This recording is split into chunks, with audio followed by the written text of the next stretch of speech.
Today I'll be working on this Craftsman 32cc leaf blower. The problem with this thing is that it'll start and run, but just about on choke. It'll only run on choke rather, and then it, try to give it any gas and it dies. And what I think has happened is I think that there's some internal clogging in the carburetor. And you can see here that this squeeze button is a little bit slow to kind of return, especially now the second time I've pushed it in. And what I think is happening is I think there's a screen inside the carburetor that acts sort of as a fuel filter, and it's partially plugged. It's happened before on this machine.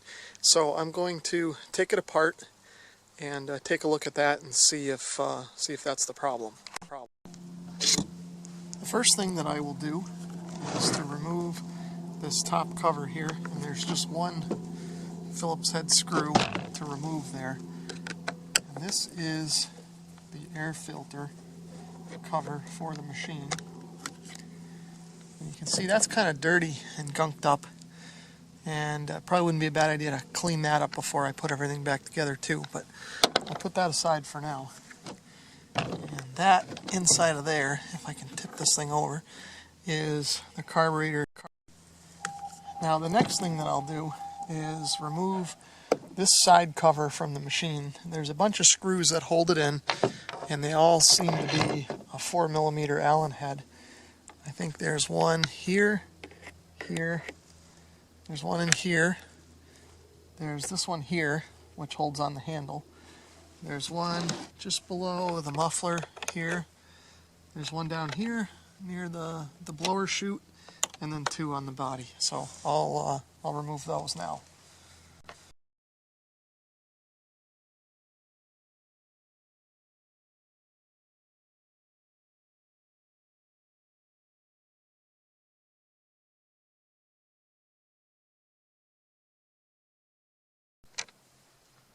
Okay, that should do it. All of the screws are out. You can see that the one that held on the handle is sort of a shoulder screw with a short piece, and that allows the handle to pivot on that point. But you'll see more about that when it comes apart, I think. So now, with the cover, all the screws off of the cover, it should just pop out. Let's see if I missed any. I might need to help it here with a little screwdriver.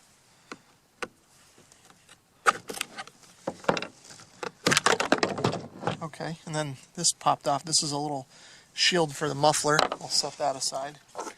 And now I can show it here without too much trouble. There's the handle. And that just has some rubber pivot points, and then the throttle cable goes up inside of there, so this has to kind of stay dangling. But this side cover, the rest of it is just held on with these two wires for the kill switch, and I can just pop those off with this little flathead screwdriver. Now I can set that aside.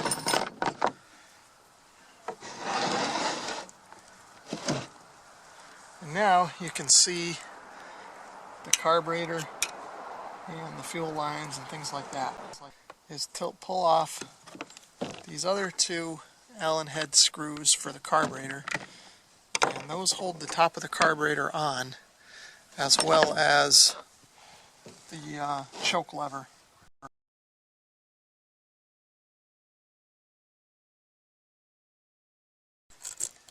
Now this screw comes out. There's a screw and a shoulder washer here, a stepped washer, whatever you want to call it. And that's important for the choke lever to be able to pivot. And then the choke lever comes out through the other side. There that is. And there's a small eccentric washer underneath it, and that provides a little bit of springiness to it and allows the choke lever to kind of work properly with the detents in this choke plate. but I'll show more of that when I reassemble it. So now the carburetor is actually free to come off of the machine. What I'm going to do next is, you can see I've got the carburetor loose. I'm going to pull off this screw, which will free up this side plate, and we'll be able to see inside the carburetor. Okay, here's the screw that holds it in. I'll set that aside. Now the cover just pops off. A little bit of fuel came out with it. And you can see the cover and that diaphragm there.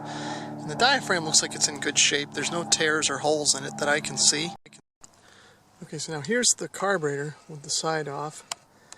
I'm not sure how well the light is working here. The sun is really bright today, and I can't really see it well in this view screen. I'll try and zoom in a little more, but I'm losing the focus there. But you can see right here, maybe you can see, maybe I can tilt this and get it in the light better. There's a screen in there, and that screen is just plugged with junk and debris, and a lot of it looks suspiciously like the junk that's kind of on the edges of the air filter there. All that junk. Here's the carburetor cleaner that I've got to use on here. I'm just going to squirt a tiny bit in that area and just try and work it out with this rag.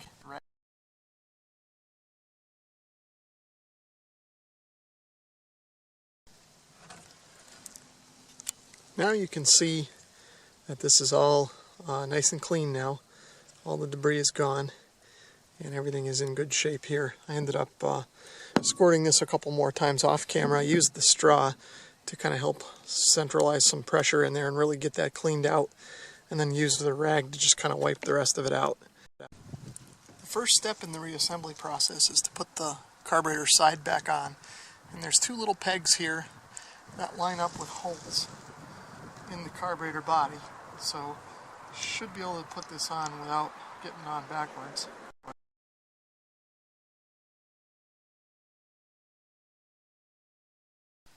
So that's snapped in, and now I'll just reinsert the screw here. With that re-secured, now I can realign the carburetor to the body of the machine. And I'll grab the camera here for a minute.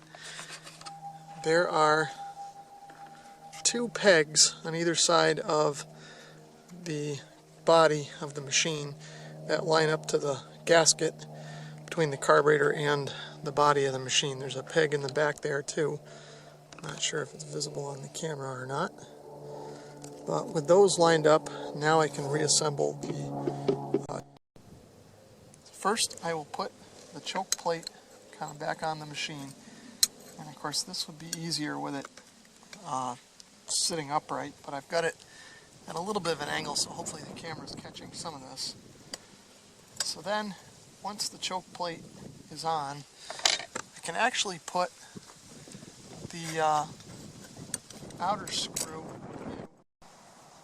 So now with the choke plate in place, the next thing to do is to reinsert the choke lever. And this needs to go in so that this detent that's on here, the protruding part, faces down towards the choke lever. And I'm going to put that in from this side, and then I'm going to take the eccentric washer that came out, and I'm going to slip that between the choke lever and the choke plate. And I'm going to hold that there while I grab the screw with the shoulder washer on. I'll slip the screw in through the hole and then make sure the shoulder washer fits into the hole in the choke plate. And I can kind of do that as I snug this up. And it's important to make sure that that shoulder washer goes through the hole in the choke plate, because that's what, or the choke lever, because that is what the choke lever pivots on. So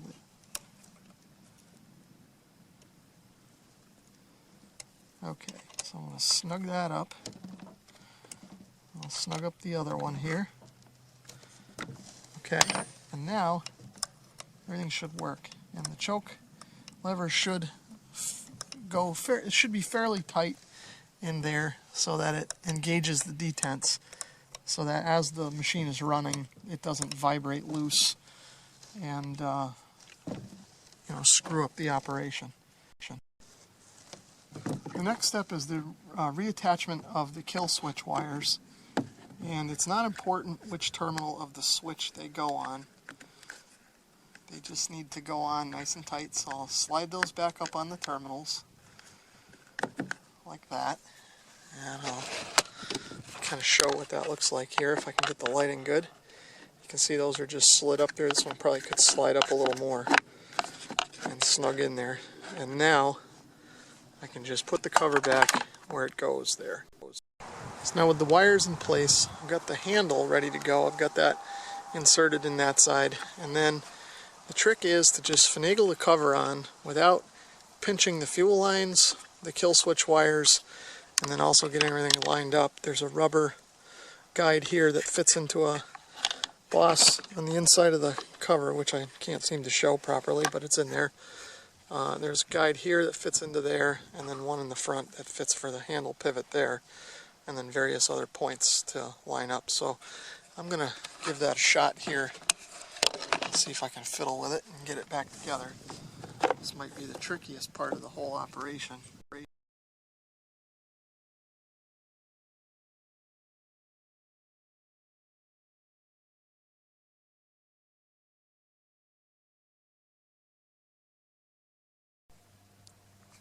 Okay, so after a lot of fiddling around, I finally got that kind of snapped in where it feels good. Now, before I forget, I'm going to put the muffler guard back in, and that's just got some tabs that kind of lock it into place. And I want to make sure that that gets in there before I do any tightening. So now I should be able to just tighten all the screws up. Start with the handle.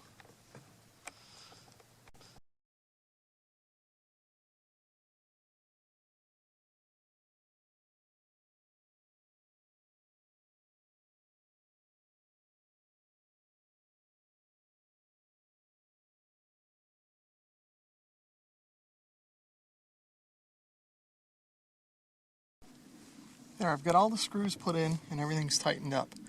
So now, the next thing I'll do is try to clean this air filter. I'll just take that off of there. You can see all the gook on there. I don't know that these are really designed to be cleaned, but I'm going to try and do it anyway.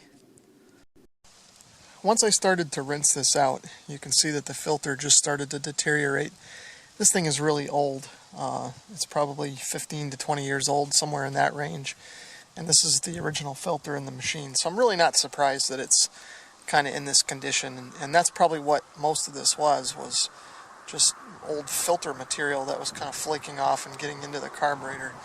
So for now, I'm just going to set this aside. I'm not even going to use it for the moment. And just see if the machine runs. And if everything is running properly, then I can take a ride down to the hardware store or the local Sears and see if I can find a new one. So I'm just going to clean up the cover here and get some of the gook off of there so it doesn't suck more back into the carburetor and clog it up. Okay, with that cleaned up fairly well there, I'll just put this back on the machine.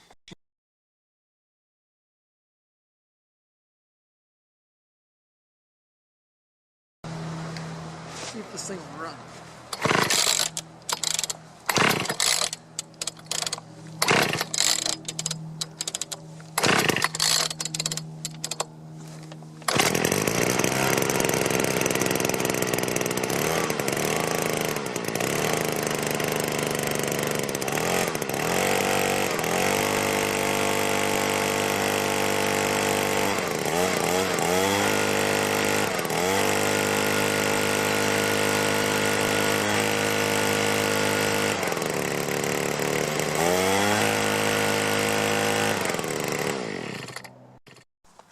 Well, as you saw, the machine started up and ran.